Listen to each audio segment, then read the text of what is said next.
2026년 7월 16일 목요일 QLD 10년 장기 투자 178일째 날입니다. 자, 먼저 오늘까지 제가 QLD 매수에 사용한 총 투자원금은 1,820만원, 평가금액은 2,409만원, 오늘까지의 수익금은 플러스 588만원, 평균단가는 68.7달러, QLD 총 보유 수량은 178개. 자, 그래서 QLD 매일 한 주식 매수하기 프로젝트 178일째 날 최종 수익률은 플러스 32.31%가 되겠습니다. 자, 그리고 QLG와 함께 제가 모아가고 있는 우리나라 국산 토종 커버드콜 배당주 드립니다. 먼저 에이스 고배당주 플러스 커버드콜 ETF의 수익률은 플러스 0.95%, 코덱스 200은 마이너스 11.37%가 되겠습니다. 참고로 오늘 제가 이 두 종목을 살짝 리밸런싱을 했어요. 에이스 고배당주 플러스와 코덱스 200의 비율이 1대 1이었잖아요. 그래서 3천만원, 3천만원, 총 6천만원 이렇게 투자를 했었는데, 제가 오늘은 2대 1로 이렇게 비중을 좀 나눠봤습니다. 에이스 고배당주를 4천만원, 그다음에 코덱스 200을 2천만원 이렇게 좀 리밸런싱을 진행했어요. 이유는 어제 제가 설명드렸던 대로 요즘 반도체 세카의 변동성이 너무너무 큽니다. 특별히 우리나라 코스피 주가를 추정한 코덱스 200의 변동성이 너무 커서 어떻게 될지 모르겠어요. 그래서 조금 안정적인 이 에이스 고배당주 플러스로 좀 이렇게 비중을 좀 늘렸고요. 그래서 이렇게 2대 1 투자 비중을 이렇게 다시 리밸런싱 했다, 이렇게 좀 이해하시면 되겠습니다. 자, 그러나 이 두 종목의 총 투자 금액은 6천만 원 정도로 이전과 동일하다는 거 참고하시기 바랍니다. 자, 그래서 저희 야심매매법 계좌 오늘까지의 총 평가 금액은 1억 1,034만 4,015원이 되겠습니다. 자, 오늘도 우리 구독자님들의 댓글 또 질문 한번 봐보도록 해보겠습니다. 먼저 우리 구독자 비엔나 커피님의 질문입니다. 저의 QLD 매수 방법에 대한 질문이신데요. 주말엔 미장이 휴장인데 어떻게 7일 동안 매수하시냐 질문을 주셨어요. 이거 어제 제가 설명드렸죠. 월요일부터 목요일까지는 매일 한 주씩 그렇게 사고요. 금요일 날은 세 주를 매수하는 방법으로 진행할 생각입니다. 물론 당연히 금요일 날 주가가 올라가도 원칙대로 세 주를 매수합니다. 왜냐하면 이게 저의 QLD 매수 원칙이기 때문이죠. 주가가 오르던 내리던 그냥 아무 때나 산다. 여러분, 이게 저의 QLD 10년 장기 투자 매수 전략입니다. 뭔가 전략도 없고 좀 극단적으로 보일 수도 있겠어요. 근데 여러분, 제가 한번 증명해 보이도록 하겠습니다. 이렇게 그냥 아무 때나 사는 게 그냥 내가 저 원칙대로 매일매일 사는 것이 얼마나 세상 편하고 좋은 전략인지를 제가 앞으로 딱 10년 후에 그 결과를 보여드리겠습니다. 자, 기대해 주시 바라고요. 자, 그리고 K 울쿠킹님의 질문 댓글이신데요. 수술 잘 받으셨나요? 네, 걱정해 주시고 응원해 주셔서 수술 너무 잘 받았고 또 다행히 회복도 빨라서 오늘도 밖에 나와서 좀 운동 좀 하고 왔습니다. 또 이렇게 영상 제작하는데 어려움이 없어서 참 감사하기도 합니다. 걱정해 주셔서 감사드리고요. 네, 우리 구독자님의 질문 내용, 제가 투자하고 있는 코덱스 200 커브드 콜의 변동성에 관한 내용이신데 답변부터 드리면 일드맥스 ETF보다 훨씬 더 안전하다고 제가 말씀드리고 싶습니다. 왜냐하면 제가 일드맥스 상품들 많이 투자해 봤잖아요. 아마도 저보다 일드맥스에 대해서 잘 아시는 분은 별로 없을 것 같아요. 제가 실전으로 우리 야심가족들과 함께 일드맥스 상품 투자해 봤는데 일드맥스 상품은요, 반드시 이걸 알아야 돼요. 뭐냐면 그 ROC라고 하죠. 쉽게 말해서 제살 깎아먹기식의 분배금을 지급한다는 거예요. 엄청난 분배금을 주는데 그 분배금이 어디서 나냐는 거죠. 바로 주가에서 이렇게 일부 팔아서 주는 그런 형식이에요. 그러니까 일드맥스의 상품은요, 대세 상승장에서만 사용하는 것, 투자하는 것을 제가 권면해 드립니다. 요즘처럼 이렇게 뭐 변동성이 크거나 좀 이렇게 약간 좀 뭐 이렇게 기어가는 분위기 절대 일드맥스 상품 사시면 안 돼요. 예. 자, 그래서 뭐 결론적으로 일드맥스의 상품과 이 우리나라 토종 국산 커버드 콜 상품의 분배금의 차이에서부터 차이가 있어요. 일드맥스 상품은 거의 뭐 무지막지하죠. 뭐 최소한 20%, 뭐 많게나 100% 넘어가요. 그 많은 그 분배금을 어디서 주냐는 거예요. 왜 제살 깎아놓기죠. 자, 그런데 이 코덱스 200, 우리나라 코스피 주가를 추정하는 토종 국산 커버드 콜 종목들은요. 이 분배금, 이 분배율이 한 10% 정도 초반, 요 정도입니다. 많이 주면 20%까지 올라가는데, 한 10% 정도로 보시면 되겠어요. 그러니까, 굳이, 미국 커버드 콜 종목과 비교한다면, 아마 JP모건에서 나스닥 백지수 추정하는 대표 커버드 콜이죠. JPQ, 여러분 JPQ 잘 아시죠? JPQ와 비슷한 수준이다 이렇게 보시면 되겠습니다. 근데 요즘 왜 이렇게 변동성이 크냐? 그건 지금 당연한 거예요. 왜냐하면 코스피 주가를 추정하기 때문에 그래요. 예, 그러나 앞으로의 변동성은 이 코스피 주가가 좀 안정적으로 되면 이렇게 큰 변동성은 없을 것이라 보고요. 저는 당분간 코스피 주가의 우상향을 예상하기 때문에 그래서 코덱스 200 이 종목 계속 모아가고 있습니다. 조금 좀 불안하시면 저처럼 이렇게 코덱스 200의 비중을 좀 낮추시면서 에이스 고배당 플러스와 같은 이런 종목들의 비중을 좀 더 높이시면 저처럼 좋을 것 같아요. 참고하시기 바랍니다. 자, 그럼 차트 한번 봐볼까요? 일단 먼저 코스피 차트 한번 봐보면 어제 제가 여기 추세선 상단 라인, 여기 당분간 저항선이 될 가능성이 매우 높다 말씀드렸죠. 제가 말씀드린 그대로 여기 저항을 맞고 지금 주가가 아래로 내려간 상태입니다. 그런 다음에 여기 정확하게 100일선까지 내려왔다가 살짝 말아 올라갔죠. 자, 우리 야심가족분들, 제가 이렇게 우리나라 코스피 주가 또 나스닥 주가에 대해서 맨날 내려갈 것만 같다라고 이야기한다고 해서 혹시 기분 나쁜 분들 안 계신지 모르겠어요. 여러분 제가 다시 한번 강조해 드립니다. 우리나라 코스피 주가는요. 반드시 조정의 시간이 필요합니다. 예. 왜냐하면 그래야 지금까지 쌓여인 이런 매물들을 모두 소화해 주면서 올해와 내년까지 이제 건강한 상승을 해줄 수 있다라는 거예요. 그래 제가 맨날 하락 관점에서 계속 말씀을 드린다고 해서 좀 기분 나쁘시거나 겁먹지도 마시고요. 오히려 제가 말씀드렸잖아요. 지금 이렇게 코스피 주가가 이렇게 조정을 받을 때 그때가 바로 매수 찬스다. 예, 주량을 좀 많이 모아가 보시기 바랍니다. 자, 그래서 일단 저의 뷰를 좀 말씀드리면 저는 코스피 주가가 여기 6,348포인트 요 정도, 이 정도까지는 내려와 두지 않을까. 여기가 일단은 제가 바닥 라인으로 보고 있다는 거. 그러나 여기서 조금 더 빠질 수도 있다는 거. 그것도 제가 말씀드렸죠. 최소한 여기까지는 좀 내려와 줘야 그 다음에 안정적인 건강한 상승을 기대해 볼 수 있다라는 것입니다. 그러나 지금까지 이런 무지막지한 이런 그 각도의 상승은 이제 좀 일어나기 힘들 것 같고요. 완만하게 이렇게 좀 우상향하는 그런 우리나라 코스피 주가가 저는 예상된다. 이렇게 저는 말씀드리고 싶습니다. 그러니 코스피 주가가 좀 이렇게 조정을 받을 때 이때 매수 찬스라는 거, 그리고 우리나라 삼성전자나 SK 하이닉스 투자하신 분이 아시는 계시면 두려워하지 마시고 주가가 떨어질 때마다 계속 사세요. 예, 저는 삼성전자, SK 하이닉스 올해와 내년까지도 길게 보면 2032년까지도 충분히 또 올라갈 겨력이 있다 이렇게 보고 있습니다. 그래서 제가 이후에 영상 후반부에 설명을 좀 드려보도록 하겠습니다.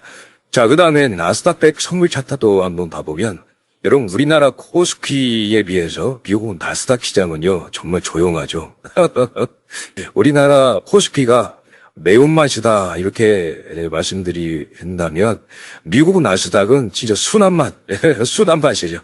어떻게 이렇게 바뀌어버렸어요, 그죠? 예전에 이 나스닥과 우리나라 코스피 이런 그 분위기가 완전히 역전된 그런 상태입니다. 예, 그래서 저는 이 나스닥 주가는요, 이렇게 옆으로 계속 횡보하는 이 시간이 조금 더 길어질 것 같다. 이렇게 예상해보고 있습니다. 자, 그런데 저는 이런 어떤 횡보, 기간 조정의 이 모습이 굉장히 바람직스럽다 이렇게 보고 있어요. 왜냐하면 우리나라 코스피 주가도 마찬가지죠. 이 나스닥 주가도 똑같아요. 예, 조정의 시간이 좀 있어야 된다. 왜냐하면 지금까지 너무 많이 올랐어요. 많은 매물대들이 또 이 투자자들이 이렇게 고점 부분에서 계속 팔고 싶은 그런 욕구가 나오고 있다는 것이죠. 자, 그래서 보시면 여기 5월 달부터 계속해서 거의 한 2달 정도가 되겠습니다. 옆으로 계속 횡보하는 그런 거부디 걸음을 지금 나스닥은 하고 있다. 자, 그런데 보세요. 기술 분석상으로 본다면 이렇게 삼각 수렴 형태로 가고 있다. 자, 그래서 지금 거의 끄트머리까지 오고 있죠. 그러니까 여러분 차트 분석상으로 본다면 곧 머지않아서 상승이냐 하락이냐가 결정될 것으로 보입니다. 자, 저의 예상은요. 8월 달부터 이렇게 상승해 주지 않을까. 이게 저의 예상입니다. 자, 왜냐하면 앞으로 빅테크 기업들이 실적 발표가 예정돼 있죠. 아마도 투자자들은요. 빅테크 기업들이 특히 반도체 AI 관련 종목들의 실적을 확인하고 싶어 하고 있다는 거예요. 그리고 이 빅테크들이 AI 그 메모리 관련해서요. 그럼 데이터 센터라든지 이런 부분에 있어서 계속 투자를 할 것인가? 이거를 투자자들이 확인해 보고 싶어 한다는 거죠. 저는 분명히 계속 투자할 거라고 보고 있습니다. 이후에 제가 시황 분석 때 자세히 설명드리도록 하겠습니다. 그러니까 저는 나스닥 주가는요. 이번 7월은 조정의 기간 살짝 쉬어가는 기간을 갖다가 8월 달부터 서서히 올라가는 그런 그림으로 가지 않을까. 이것이 저의 나스닥 주가를 보는 뷰가 되겠습니다. 또한 금리 인상에 대한 시장의 불안감도 어느 정도 사라진 상태이기 때문에 이 나스닥 주가가 8월 달부터는 다시 반등해 주지 않을까. 저희가 조심스럽게 예상해 봅니다. 참고하시기 바라고요. 자, 다음으로 필라델피아 반도체 지수도 한번 봐볼까요? 자, 여러분 보십시오. 엄청난 상승을 보였죠. 무려 105% 상승했습니다. 여러분, 지수가 105% 상승했다. 이렇게 짧은 기간 동안 105%. 와, 이거 정말 대단한 거죠. 그러니까 속수율 같은 경우는 3배니까 300% 이상 그렇게 상승한 거죠. 자, 그런 다음에 지금 고점에서 마이너스 17% 조정을 받고 있습니다. 여러분, 마이너스 17%.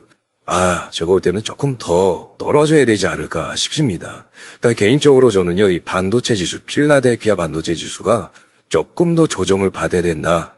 그래서 저는 최소한 여기 11,200포인트까지는 내려와 줘야 되지 않을까 이런 생각을 하고 있어요. 자, 그런 다음에 다시 급격한 반등은 좀 어려울 것 같고요. 좀 더 횡보한다든지 아니면 이렇게 좀 완만한 상승 각도로 이렇게 올라가 주지 않을까. 이것도 필라델피아 반도체도 반도체 지수도 다음 달 8월부터 반등해 주지 않을까. 이것이 저의 예상입니다. 그냥 참고만 하시기 바랍니다. 자, 그리고 마지막으로 오늘의 시황 정리 간단하게 좀 해드리면요. 이런 우리가 지금 주가의 조정을 받고 있지만 걱정하지 않아도 되는 이유가 있어요. 왜냐하면 지금은요. 투남매 장세이기 때문입니다. 그렇다면 뭐예요? 이 투자자들이 돈을 빼서 그냥 자신의 어떤 계좌에다가 현금으로 갖고 있는 그런 형태가 아니라는 거예요. 지금 쉽게 말하면 흥참막 반도체주가 올랐잖아요. 그 반도체 섹터에서 돈을 빼가지고 지금 다시 빅테크로 돈을 밀어넣고 있다. 이걸 우리가 좀 알아야 돼요.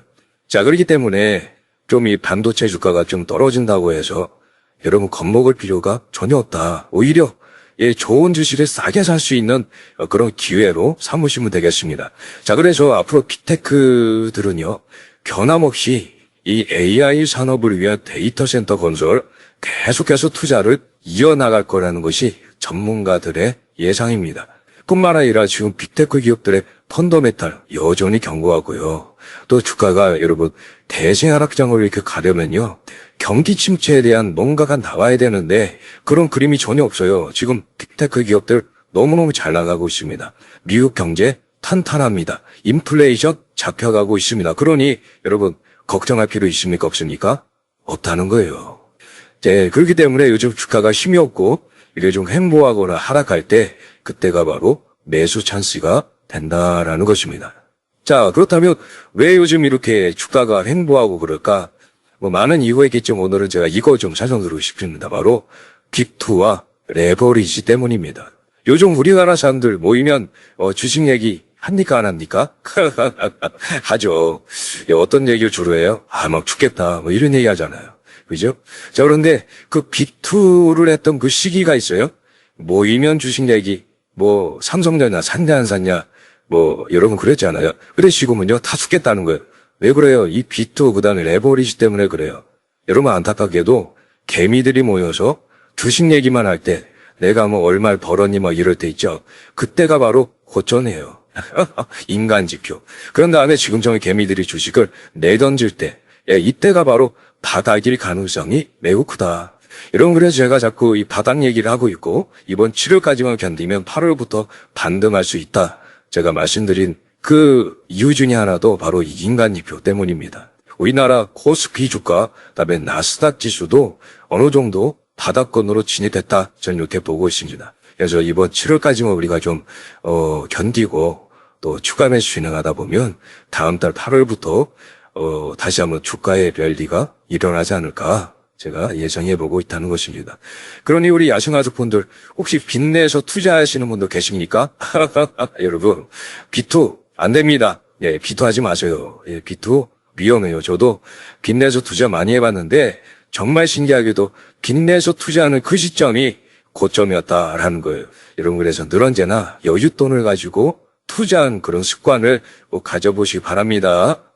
자, 그리고 마지막으로 제가 희망적인 데이터 자료를 하나 공유해드려요. 여러분, 앞으로 2032년까지, 몇 년까지입니까? 2032년이에요. 2032년까지 AI 메모리의 수요는 계속해서 급증할 것이다. 이것이 전문가들의 어떤 그 전망입니다. 무려 1조 4천억 달러의 자본이 2030년까지 투입될 것이다. 이렇게 전문가들이 예상하고 있다는 거죠. 그래서 우리나라 삼성전자, SK 하이닉스의 주가가 앞으로 더 많이 올라갈 가능성이 굉장히 크다라는 것입니다. 예, 또한 우리가 투자하고 있는 QL도 마찬가지로 만약에 이렇게만 예상대로 되어진다면 2030년까지 QLD의 우상향도 우리가 기대해 볼 수 있겠죠. 굉장히 가능성 크다고 저는 보고 있습니다. 왜냐하면 QLD에 포함된 대부분의 기업들이 어떤 기업들입니까? 엔비디아, 구글, 메타, 마이크로소프트, 뭐 애플, 아마존, 뭐 이런 AI 기업들이잖아요. 여러분 이들이 2030년까지 AI 메모리 분야에 연평균 40%를 60%씩 투자금을 증가시키면서 AI 이 산업의 캐펙스를 계속해서 늘려갈 것이라는 것이 전문가들의 예상이라는 거예요. 자, 그러니 우리 야심가족분들 오늘 영상의 결론입니다. 예, 늘 언제나 저의 결론은 똑같죠. 여러분 걱정하지 마시고 우린 그냥 QLD만 열심히 모아가면 되는 거예요. 타이밍 같은 거 그런 거 잡으려고 애쓰지 마시고 그냥 매일매일마다 여러분들이 정한 수량만큼 사시면 되는 겁니다. 예, 그렇게 몇 년이요? 딱 10년입니다. 제가 직접 우리 야심가족분들과 함께 이 장기 투자 안에서 증명해 보이도록 하겠습니다. 매일마다 타이밍 같은 거 그런 거 재지 마시고 그냥 최대 분할로 나눠서 여러분들이 가지고 있는 현금 그 현금 왜 그만큼 그냥 조금이 사도 괜찮아요. 중요한 것은 매일매일마다 포기하지 않고 적립식으로 QLD를 매수해 나가는 그것이 정말 중요하다는 것입니다. 이것처럼 마음 편하고 강력한 전략 없습니다. 제가 올 때는요. 그러니 우리 야심가족분들 저와 함께 오늘도 화이팅입니다. 반드시 우리 모두 경제적 자유와 행복한 노후의 꿈을 이루게 될 것입니다. 함께하면 할 수 있습니다.